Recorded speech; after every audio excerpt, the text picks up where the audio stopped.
Jefferson Miola, seja muito bem-vindo aqui no Uzi News. Obrigado. Satisfação recebê-lo mais uma vez nessa sexta-feira. Vamos pegar, aproveitar a deixa do Tardelli aqui. Você deve acompanhar, embora você esteja aí no Rio Grande do Sul, um estado tão, né, onde tudo está bom aí no Rio Grande do Sul, em comparação aqui com São Paulo. A questão da segurança aí com o leite, ela é grave também, como aqui em São Paulo.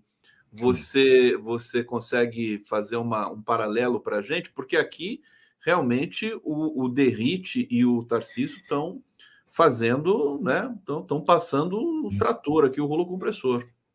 Seja bem-vindo. É uma situação bem grave, eu acho. Bom dia, antes de mais nada, Gustavo, sempre bom estar aqui contigo e ouvir um pouco também o Tardelli. Concordo inteiramente, o cenário que ele está anunciando, que é um cenário sombrio não só para São Paulo, mas é um cenário sombrio, né, para o país inteiro, né? O Rio Grande do Sul não está imune a isso, talvez questão de dose, né, a magnitude da problemática da segurança pública e a postura dos governantes, o governador do estado do Rio Grande do Sul, que está no seu segundo mandato, mas tem uma política de segurança pública totalmente falida, né? E, inclusive, ele aderiu por força da sua condição política, de posicionamento no cenário político brasileiro. Ele é um postulante ao cargo de presidente, a candidatura de presidente da República para 2026, ele acaba tendo uma escolha que ela é primordialmente antipetista e tenta, com uma certa limitação, né, demonstrar um certo afastamento, distanciamento do bolsonarismo, mas não consegue. Prova disso, por exemplo, é que ele foi um dos participantes desse encontro dos governadores do Sul e Sudeste brasileiro, que defendeu uma adoção de política horrorosa para a segurança pública, não é? Uma segurança pública de violência, de repressão pura, não é? E que não vai aos elementos fundamentais, né, de uma política de segurança pública. E aqui tem um desastre da segurança pública, talvez não tenha esse nível da violência policial, mas é uma polícia militar extremamente violenta, como de maneira geral, são as polícias militares dos estados, que herdaram, né, essa cultura militarizada da realização da segurança pública. E nós temos aqui uma situação que o Rio Grande do Sul é um dos estados, veja só, um dos estados que tem os maiores... falho terrível. Um ato falho para um estado, né, que tem essa ambição separatista e que não é nada modesta no seu próprio hino rio-grandense, que diz: sirvam nossas façanhas de modelo a toda a terra. Então, tu imagina a pretensão desse estado, né? Mas é um estado que tem um dos maiores índices de feminicídio, por exemplo, do país, né? Então é gravíssima, é exatamente isso, né? É gravíssima a situação, tem uma incompetência, né, estatal para gerir uma política de segurança pública, e a visão que se tem, que o governador do estado tem em relação à segurança pública é a pior possível, que vai, talvez seja caudatário disto que o Tardelli estava comentando, né, sobre essa natureza, né, proto-fascista da Polícia Militar do Estado de São Paulo, da política de segurança pública do Tarcísio e do Derrite em São Paulo. Miola, por conta dos 60 anos do golpe de 64, o golpe civil, midiático, empresarial, militar, é bom a gente sempre destacar os outros, o consórcio todo, né, em vez de só falar o militar. A gente teve uma reflexão muito importante que foi, eu não me lembro que autor, que analista que fez, acho que eu vi na revista Fórum, que é o seguinte, quer dizer, a herança da ditadura, nós vivemos até hoje, a estrutura de segurança do país é diretamente, completamente, se não pior, do que foi na ditadura militar, herança das polícias militares. Não enfrentar isso, é evidente que a gente sabe que existem os tempos e tudo mais, mas isso deveria ser enfrentado em algum momento, né? Deveria, né, Gustavo? Porque qual é digamos assim, do ponto de vista subjetivo, não é? Qual é o principal elemento que organiza uma visão de segurança pública desde uma perspectiva militarizada como nós temos, né? Que é a ideia, né, de que o povo, especialmente o povo pobre e preto, ele é o inimigo interno. Então não faz a segurança pública no sentido de proteger a comunidade. Faz segurança pública no sentido de exterminar e aniquilar, né, o inimigo interno. É a mesma visão que tem as Forças Armadas. E veja, o artigo 144 da Constituição Brasileira, ela estabelece, né, que as polícias militares estaduais, elas são forças auxiliares e subordinadas hierarquicamente às Forças Armadas. Tu Tu observa que essa hierarquia está estabelecida, inclusive, nos topos hierárquicos que são estabelecidos. Não existe nas polícias militares generais. O topo da carreira das polícias militares é de coronel. Por quê? Porque quem manda em coronel é um general. Então, essa vinculação institucional, ela tem os seus efeitos, inclusive reais e concretos, né, numa mentalidade que é esta mentalidade. Até hoje, Gustavo, que é um problema da sociedade civil e do poder civil brasileiro. Até hoje existem intocados todos aqueles esqueletos, né, de polícia política. Nós temos as chamadas P2, que são as polícias secretas, que são um subterrâneo, é um porão que existe nas polícias militares e que atua à margem do Estado. Essas polícias especializadas que têm BOPs da vida e rotas, tu observa isso, tu vai entrar, é como se tu voltasse à década de 70 do século passado. Exatamente a mesma coisa. Elas estão intocadas, estão preservadas. Então nós temos esse déficit, que é um déficit democrático do nosso país, republicano, né, em que nós não nos livramos dessa chaga. Ela é um espectro que ronda a sociedade brasileira, seja no sentido de uma ameaça mais geral, que os militares representam a nossa democracia, e nós estamos vendo isso, né, bem concretamente, mas seja sob o ponto de vista de uma sociedade, né, militarizada e de um Estado militarizado, né, que adota, né, políticas de segurança pública totalmente distorcidas, que estão fora de padrões civilizados e modernos do mundo inteiro. Né? A polícia brasileira, com essa escolha que é feita, ela é a que mais assassina cidadãos e cidadãs, né? Mais prende injustamente pessoas sem provas, e é aquela que mais morre, é a que mais morre do mundo. Entende? Veja, ela só tem essas vicissitudes que não tem nenhuma virtude de uma política pública democrática, republicana e cidadã. Né? Não precisa ser truculenta e violenta, né? e pária em relação à legalidade para fazer segurança pública. Não, é possível fazer segurança pública de outra forma, né? E o mundo mostra isso. Né? Conectado a isso, evidente, tem o tema das políticas de drogas, que está superado, 50 anos que deu errado, e nós continuamos praticando isso errado, e aprofundando os erros, inclusive, que é o que o Senado está tentando fazer, né, para anular uma decisão da Suprema Corte. Miola, você vê uma perspectiva política na atuação do Lewandowski para que possa começar a reverter esse processo pela formação do Lewandowski, que é notadamente mais humanizada, exato, digamos assim. Agora, o processo político é muito árduo, né? A gente sabe disso. Como é que você vê essa perspectiva? A definição de uma política federal de segurança pública, ela não se dá numa página em branco.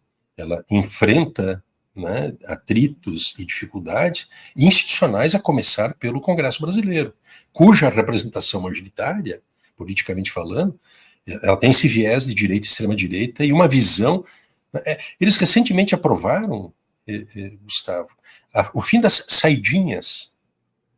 Veja só, são políticas regressivas e não políticas, né, avançadas. Então, por mais que o ministro Lewandowski possa ter, e eu acho que ele tem, né, esta visão, né, diferenciada, né, e que também ele tenha esta perspectiva de que é necessário que a União Federal entre no debate sobre segurança pública, isso é inadiável, na minha visão, é preciso pensar a política de segurança do país à luz de um modelo como é uma visão sistêmica, à luz de um modelo do tipo do SUS, Sistema Único de Saúde. É um sistema nacional de segurança, tem que ser pensado desta forma, né?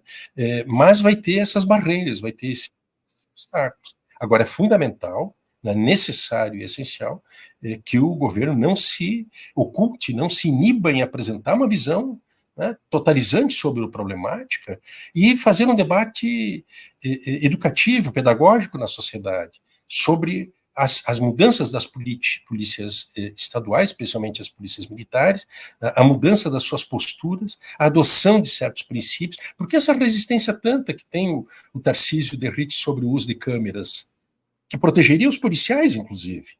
Não, aliás, sem querer te interromper, a Polícia Militar aqui em São Paulo, eles entraram em rota de colisão com a Polícia Militar.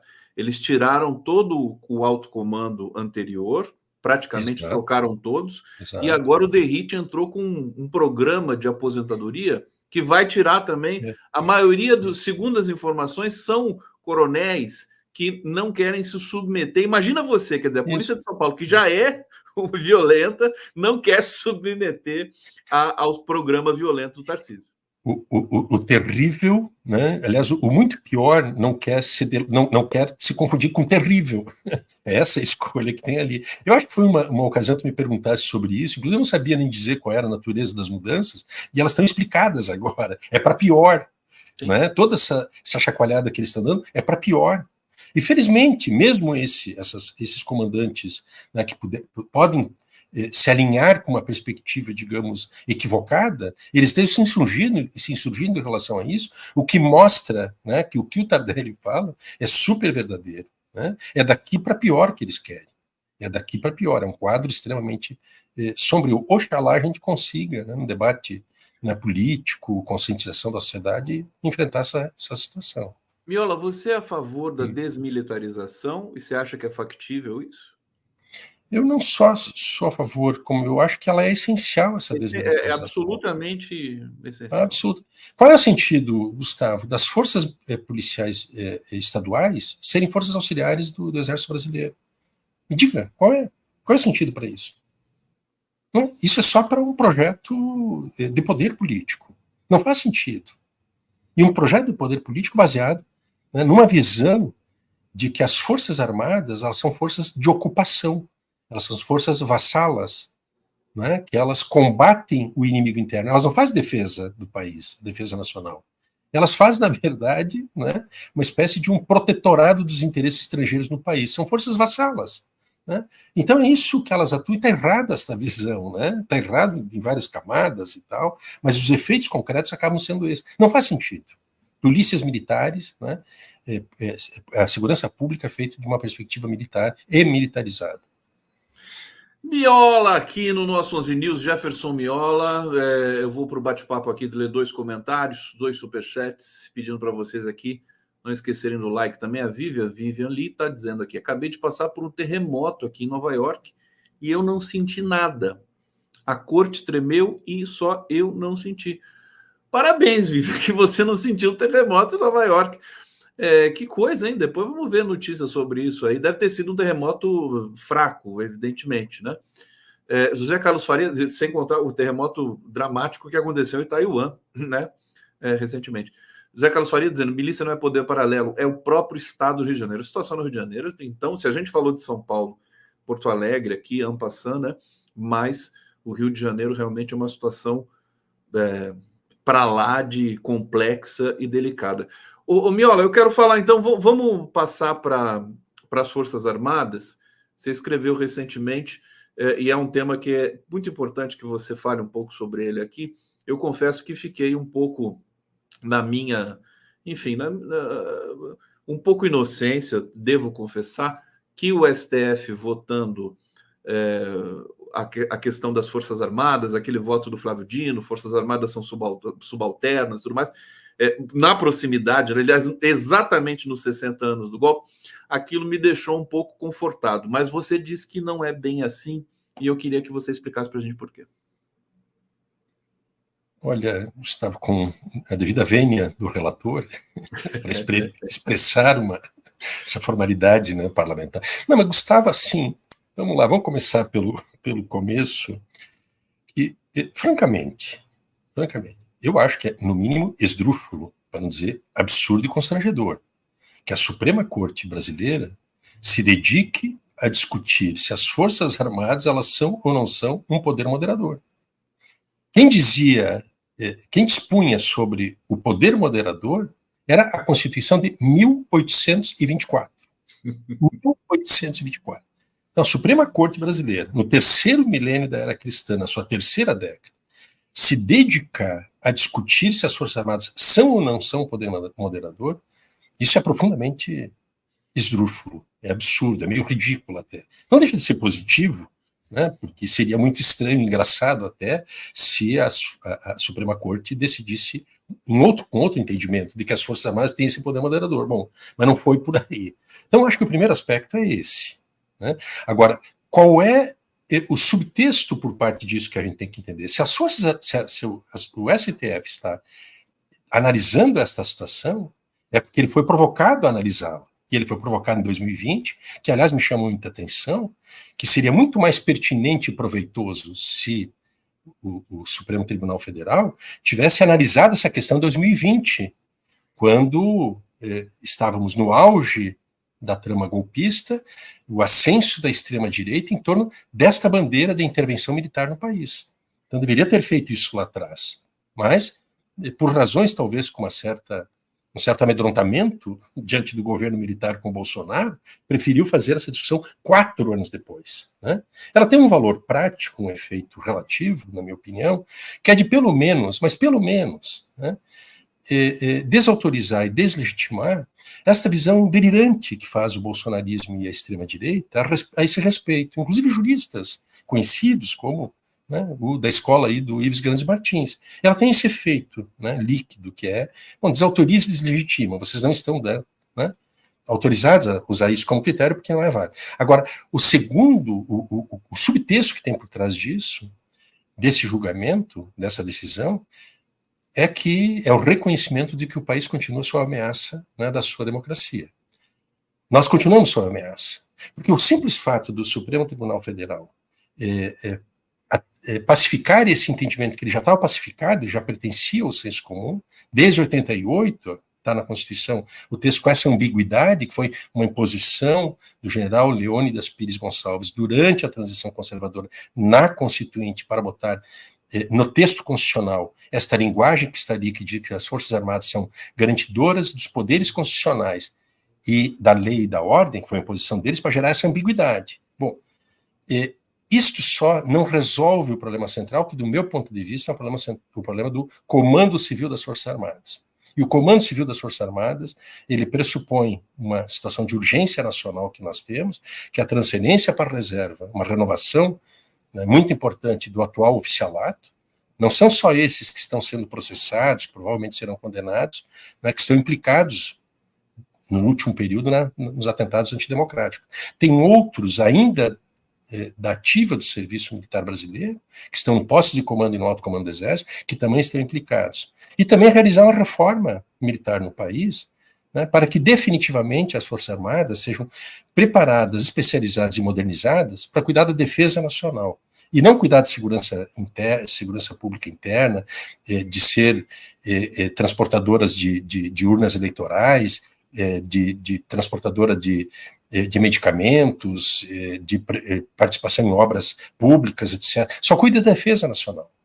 Nem fique pintando meio fio, cuida da defesa nacional. É essa a finalidade. E sob comando civil. Então eu acho que, em que pese essa decisão ter acontecido, com todo esse insólito que ela representa, né, esse bizarro, melhor dizendo, ela não resolve o problema, não afasta essa ameaça real e concreta que são as Forças Armadas, né, em relação à nossa democracia. Miola, você fala do absurdo conceitual, compara com a Constituição de 1824, 200 anos atrás, né? Agora, justamente por nós estarmos vivendo quase que uma realidade absolutamente, quer dizer, absurda, né? De forças armadas o tempo todo golpistas e tudo mais, será que não foi né, o STF não foi forçado a fazer isso? Quer dizer, como é que você acha que poderia ser o encaminhamento desse desafio? E eu vou trazer outro elemento para você também comentar, que é o seguinte: logo depois do voto do Flávio Dino, o general Tomás Gonzaga, o comandante do Exército, disse assim: Tomás Paiva, desculpa. É óbvio que o Exército, as Forças Armadas são subalternas, ninguém tem dúvida disso, não sei o que ele falou, está certíssimo aquilo lá. Como é que você lê esses dois movimentos? Quer dizer, o fato do Brasil viver justamente essa realidade tão perturbadora a ponto de fazer com que a Suprema Corte tenha de ter uma postura também absurda e perturbadora para responder a isso. Sim. Não, esse anacronismo, né, da Suprema Corte dedicar tempo, né, energia e pauta para tratar desse assunto, ele se explica pela imposição da realidade. O problema existe, a ameaça ela é real. A Suprema Corte estava provocada, como eu disse antes, Gustavo, desde 2020. Sim. Então, seria mais adequado se em 2020, naquele contexto, ela tivesse atuado. Essa provocação de resposta agora é de 2020, é isso que você está falando? Ela é de 2020, uma ação do partido, do PDT. O PDT que entrou com uma ação pedindo que a Suprema Corte, diante daquela insanidade, né, dessa visão delirante que essa turma tem, que pacificasse o entendimento, dissesse para os malucos, olha, as Forças Armadas não querem, não podem fazer isso que vocês querem, porque não é um poder moderador e se caracterizaria uma ruptura institucional. Então é isso que pediu em 2020. Veja que a Suprema Corte levou 4 anos para fazer isso. E faz isso, talvez, aproveitando a efeméride dos 60 anos do golpe. Mas, evidente que, ao fazer isso, ela está dando uma sinalização. Não estamos aqui garantidos, nós estamos, assim, numa rigidez total da nossa democracia. Existe uma ameaça, essa ameaça são as Forças Armadas, que representam essa ameaça centralmente. Claro que tem esse efeito, que eu não quero desmerecer, de tirar o argumento, tirar a retórica da extrema-direita e do bolsonarismo, e inclusive das cúpulas fardadas. Porque observa, o motivo do Mourão ser transferido para a reserva lá em 2017, 2018, foi quando ele disse, se não acabar com essa bagunça, nós vamos resolver o problema. Tu lembras disso? Então, foi isso que aconteceu. Por quê? Porque eles têm essa mentalidade. E aí eu chego no general Tomás Paiva.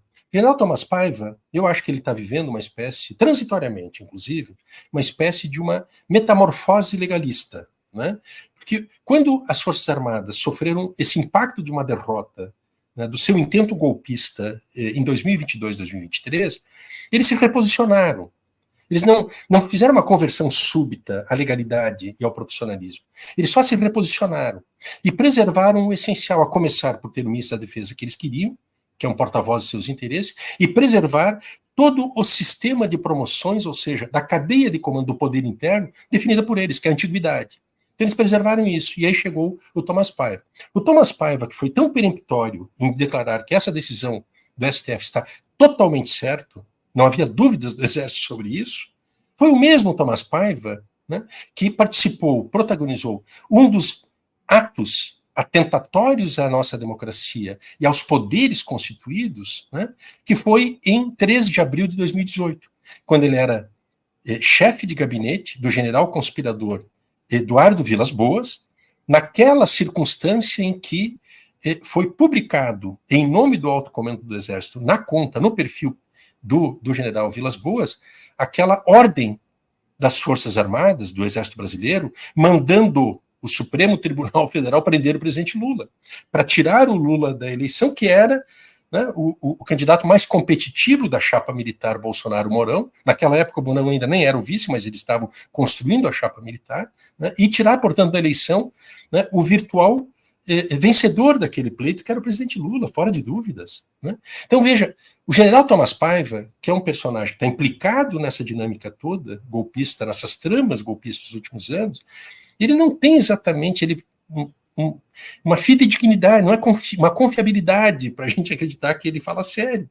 Aliás, ele esteve, por exemplo, só para teres uma ideia onde ele estava, em 2014, 29 de novembro de 2014, para ser muito exato, ele comandava a AMAN, Academia Militar de Agulhas Negras, em Resende, no Rio de Janeiro, onde o Bolsonaro participou de uma cerimônia de formação de cadetes e lá foi lançada a sua candidatura presidencial para 2018.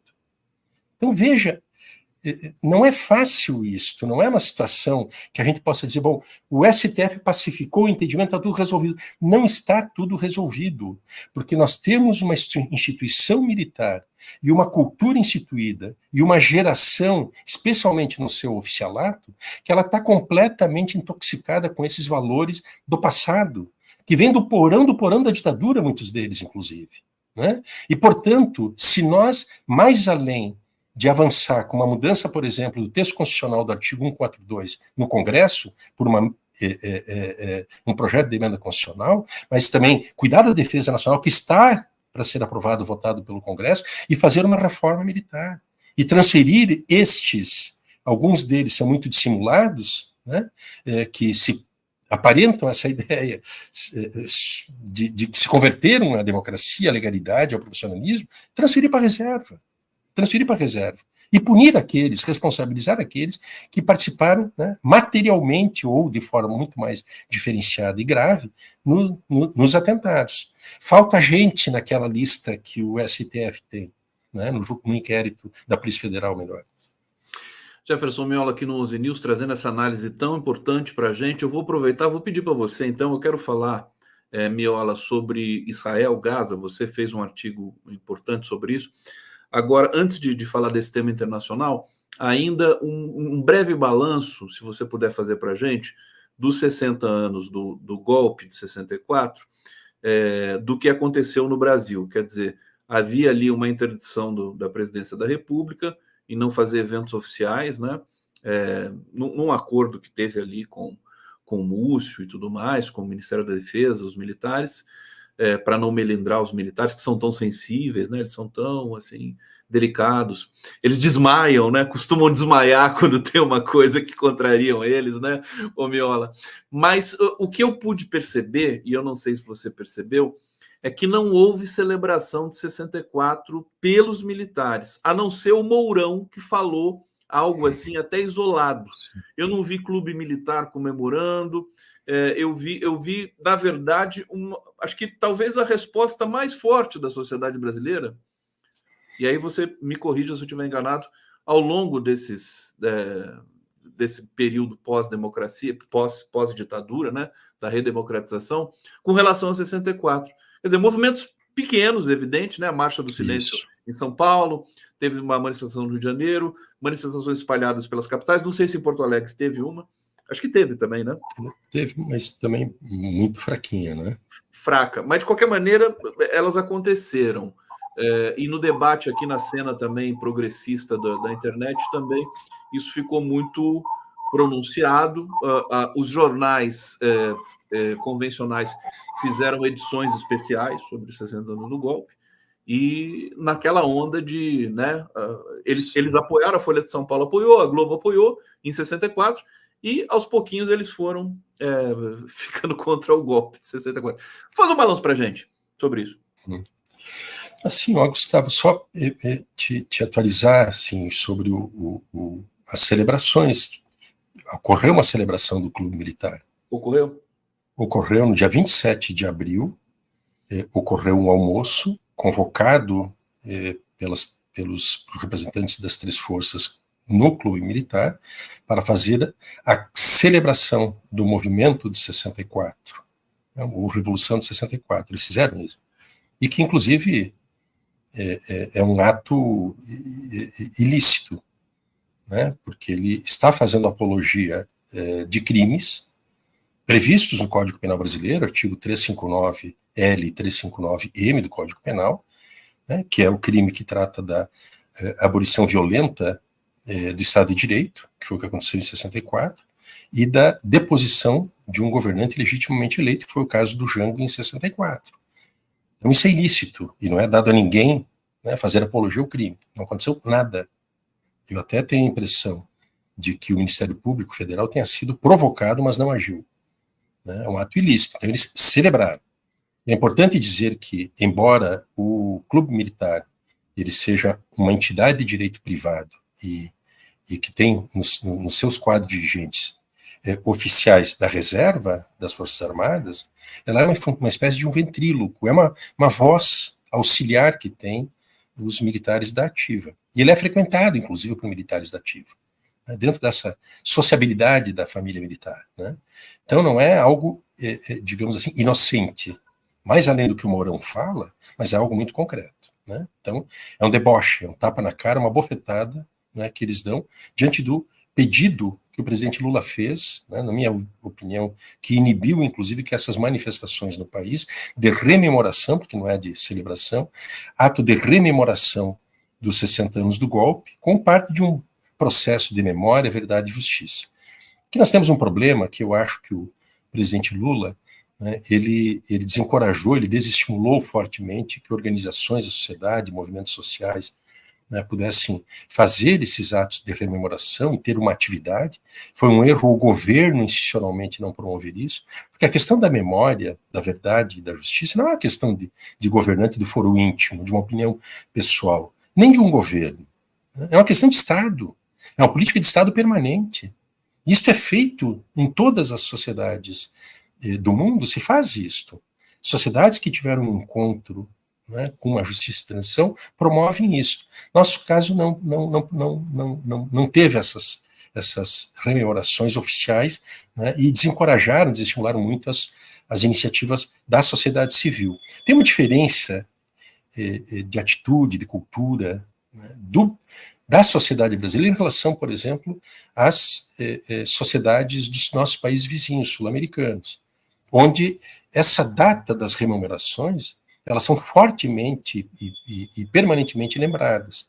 Porque esses países também, diferentemente do Brasil, eles promoveram uma justiça de transição, eles fizeram uma revisão desses processos históricos, no sentido de identificar e responsabilizar os responsáveis por crimes de terror de Estado, puni-los, né, e tem uma política pedagógica e escolar permanente em torno dessa questão. E permanentemente, anualmente, se realizam grandes atos de rememoração. Na Argentina, mesmo, dia 24 de abril, no marco dos 48 anos da ditadura militar de 1976, tiveram uma atividade multitudinária. Dizem, inclusive, que ultrapassou a cifra de 1 milhão de pessoas em Buenos Aires, nos arredores da Casa Rosada. No Chile, ano passado, eu estive lá, nos 50 anos da rememoração do golpe que derrubou o presidente Allende, manifestações enormes, gigantescas, grandes atividades, uma semana inteira, etc. Aqui no Brasil a gente não faz isso. Né? Então, o problema também dessa nossa cultura e de um processo onde, diferentemente dos outros países, os militares, eles continuam sendo uma sombra sobre nós. Na Argentina, no Uruguai, no Chile, por enquanto, ainda não são essa sombra, né? Ou já há muitos anos também não são essa sombra, embora as tensões contemporâneas promovidas por setores das extremas direitas desses países, né, tenham tematizado a questão militar e trazido à mesa, né, isto que é um fator assombroso para o debate desses países. Então, acho que tem essa situação, é uma lástima o governo não ter feito isso, acho que é um erro, e o governo, em certo sentido, ele foi desconcertante perante, inclusive, né, setores da sociedade que imaginavam, né, que não concordam com essa omissão e com essa tibieza em relação ao enfrentamento da questão militar. O rescaldo foi negativo, então, né? Foi negativo. Você falou agora de Chile, de Argentina, e me fez lembrar da Venezuela. E eu queria te perguntar sobre... ontem o Maduro, acho que promulgou uma lei que declara Essequibo um estado da Venezuela. Tem a questão das eleições, né, que o Brasil mudou, que fez uma inflexão ali na cobertura em geral que ele dava ao governo venezuelano. Como é que você está vendo essa situação toda aqui com relação à Venezuela? Que, inclusive, o próprio Gustavo Petro, da Colômbia, também fez críticas já ao Maduro recentemente. Como é que você está vendo essa situação? Olha, Gustavo, nunca é fácil a gente discutir esses terrível, assuntos. Né? É terrível o tema da Venezuela, né? Porque, inclusive, tu faz isso aqui, nós chegamos no fim do fim do programa, eu te lanço a sua batata quente. Isso. Mas, assim, eu sei que se eventualmente for necessário, a gente vai ampliar um pouco o nosso tempo aqui. Não, mas eu te digo o seguinte, tá? Não dá para examinar o processo venezuelano sem levar em consideração a dinâmica política, geopolítica mundial, especialmente o papel que os Estados Unidos desempenham ao longo dos últimos 25 anos no país, desde que o Chávez chegou ao poder. Né? Então, que é o tema, né, das sanções, dos bloqueios, de uma pressão brutal, financiamento da extrema-direita e tal. Tudo isso, acho que faz parte, né, de uma realidade econômica e social hoje do país, né, que ela tem este componente, é um país que foi asfixiado nas suas potencialidades. Teve também, naturalmente, eu digo isso com muita tranquilidade e honestidade intelectual, inclusive, frequentava a Venezuela pelo menos 2 ou 3 vezes por ano até os anos 2015, 2016, né?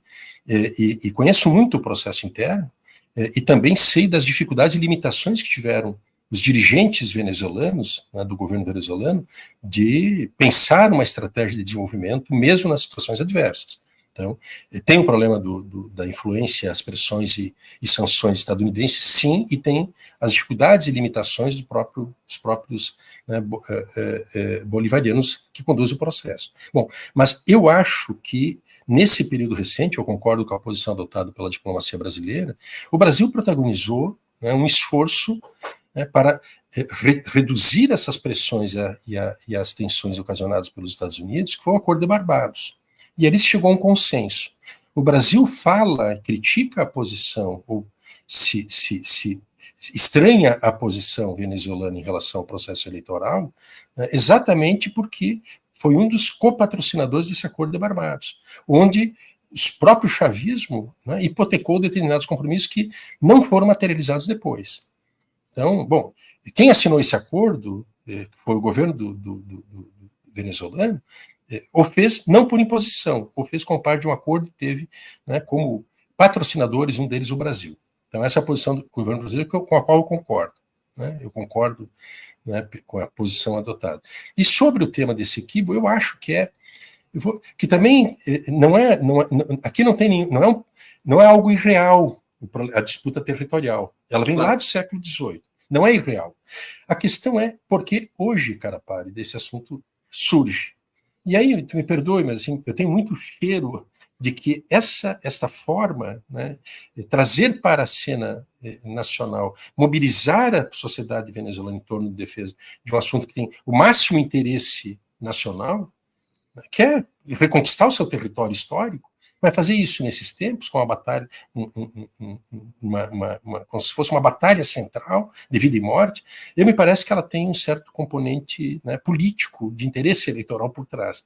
E me passa essa impressão, inclusive, que isso é um recurso, mesmo recurso que usou, por exemplo, não tem equivalência aqui dos atores, mas, por exemplo, a ditadura argentina e seus estertores, ela fez uma escolha de inventar o tema das Malvinas, né, naquela circunstância, para ser um fator, né, de fuga para frente, com a ideia de que ali eles conseguiriam, então, comover a sociedade argentina, coesionar a sociedade argentina, né, e superar uma crise de legitimidade que a ditadura vinha sofrendo. Então, eu acho que é ruim isso que está acontecendo na Venezuela, né, e ela não colabora, digamos assim, para esse esforço que está sendo feito, inclusive pelo governo brasileiro, de criar as condições de que o país se desenvolva soberanamente, que os Estados Unidos deixem de interferir, de ter ingerência em assuntos internos de qualquer país, e especialmente no caso da Venezuela, que tem há 25 anos, né, 25 anos, um quarto de século, interditando as possibilidades de um país. Isso não é um dado menor, que eles fazem há 65 anos em relação a Cuba, por exemplo. Né? E a despeito disso, são países que heroicamente ainda sobrevivem. Importante a gente dizer isso. Mas eu acho que no meio desse caminho teve um negócio chamado Acordo de Barbados. E é importante a gente, né, ter esses critérios. Porque senão a gente acha que tudo cai no terreno do politicismo, da luta anti-imperialista e tal. Ela está posta, mas uma coisa é uma coisa, outra coisa é outra coisa. Né, nesse caso Jefferson específico. Miola, deixa eu ter o prazer aqui, inclusive, de fazer essa transição com a presença do Danilo Amilcar aqui. Obrigado, Danilo Amilcar, pela presença aqui no 11 News. Uma honra te receber. O Danilo Miola, ele é coordenador nacional do Núcleo de Direitos Humanos da Rede Emancipa, estudante de Geografia da USP, e irmão de Denis Henrique, uma das vítimas do massacre de Paraisópolis. Vai ser um papo muito bacana aqui. Obrigado, Danilo. Você me ouve bem, querido? Escuto. Me ouve também? Opa, tá legal. Tá muito boa a sua transmissão. Miola. Eu que agradeço. Obrigado, querido. Eu agradeço. Obrigado a ti. Um bom programa aqui. Vou acompanhar aqui a tua charla com o Danilo. Né? E bom final de semana para nós. Um abraço grande, viu, Danilo? Um grande prazer aqui te encontrar. Um bom fim de semana para nós. Abração.